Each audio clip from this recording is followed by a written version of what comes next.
अगले हफ्ते से शुरू हो रहे संसद के मानसून सत्र से पहले केंद्र की मोदी सरकार ने सर्वदलीय बैठक बुलाई है। सर्वदलीय बैठक के अलावा एनडीए की भी बैठक होगी। इन दोनों ही बैठकों में प्रधानमंत्री नरेंद्र मोदी भी शामिल होंगे।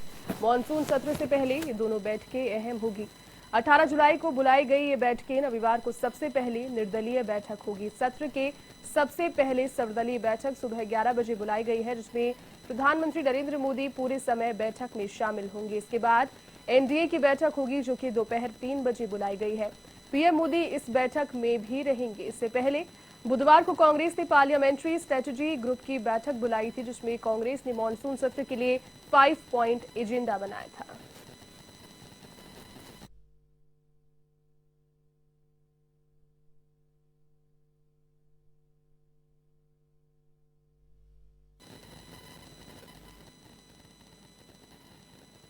तो सर्वदलीय बैठक के बाद होगी एनडीए की बैठक और प्रधानमंत्री नरेंद्र मोदी दोनों बैठकों में शामिल होंगे। फिलहाल आपको बता दें कि जिस तरीके से मानसून सत्र से पहले सरकार ने सर्वदलीय बैठक बुलाई है, सभी के साथ मिलकर मंत्रणा होगी और किस तरीके से संसद में अपने पक्ष को रखा जाएगा। चूंकि कोविड का एक पूरा काल भारतीय जनता ने देखा, उसके बाद उसका दूसरा फेज भी, उसके भी लोगों ने उदाहरण कई जगह से ऐसे देखे जो कि अनुकूल नहीं थे। सभी मुद्दों को लेकर फिलहाल सरकार की, केंद्र सरकार की क्या स्ट्रैटेजी है, उसको लेकर दोनों बैठकों में शामिल होंगे पीएम नरेंद्र मोदी और मंत्रणा यहां पर गहन की जाएगी। साथ ही मानसून सत्र से पहले सरकार ने सर्वदलीय बैठक भी बुलाई है और सर्वदलीय बैठक के बाद एनडीए की भी बैठक होगी, जिसमें भी प्रधानमंत्री नरेंद्र मोदी उपस्थित रहेंगे।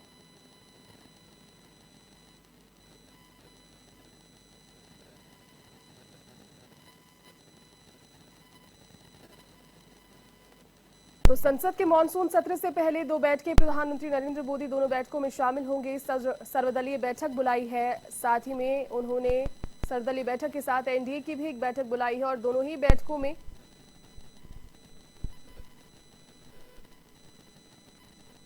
पीएम नरेंद्र मोदी शामिल होंगे।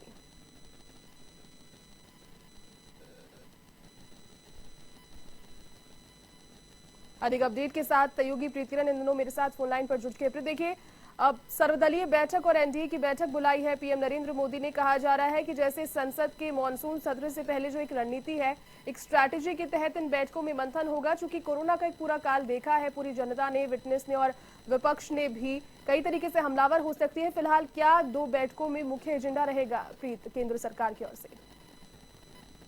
जी बिल्कुल, केंद्र सरकार की ओर से संसदीय कार्य मंत्री प्रहलाद पटेल ने सभी विभिन्न दलों को आमंत्रित किया है, जो सरकार की ओर से सर्वदलीय बैठक बुलाई है।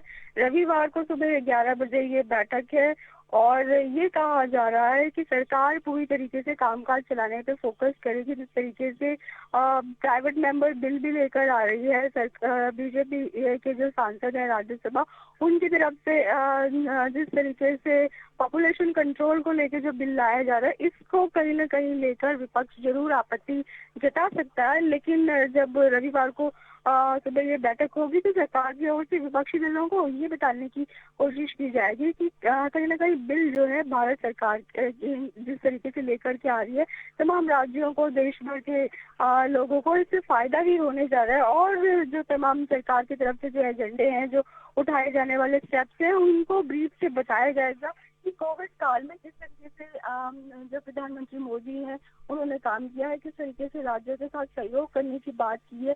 हालांकि इससे पहले जो पार्लियामेंट्री स्ट्रेटजी ग्रुप की जो बैठक हुई थी कांग्रेस की ओर से, जो बुधवार को बुलाई गई थी, उसमें ये तय किया गया था कि किसानों के मुद्दे को जिस तरीके से जो कानून बनाया गया है सरकार की ओर से, या फिर की बात करें, या बॉर्डर पे जिस तरीके के हालात हैं और पेट्रोल डीजल के जो लगातार दाम बढ़ रहे हैं और जीडीपी के मुद्दे पे, इन सभी मुद्दों को कांग्रेस की ओर से और तमाम जो विपक्षी दल हैं उनको साथ में लेकर विरोध करने की कोशिश की जाएगी। इन तमाम मुद्दों पे आवाज उठाएगी, सरकार से जवाब मांगा जाएगा।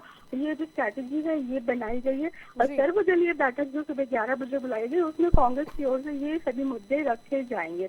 इसके साथ ही 3 बजे जो बीजेपी की ओर से एनडीए की एक बैठक बुलाई गई है, जिसमें सभी घटक दल एनडीए के मौजूद रहेंगे। उनको उनके सहयोग से सरकार किस तरीके से कामकाज कर रही है और इसको जो है बताया जाएगा, और संसद में जो तमाम सहयोगी दल के सांसद हैं उनको सरकार के कामकाज को ब्रीफ किया जाएगा, ताकि जो तमाम सांसद हैं वो संसद में बात रख सके बीजेपी की ओर से और अन्य दलों की ओर से।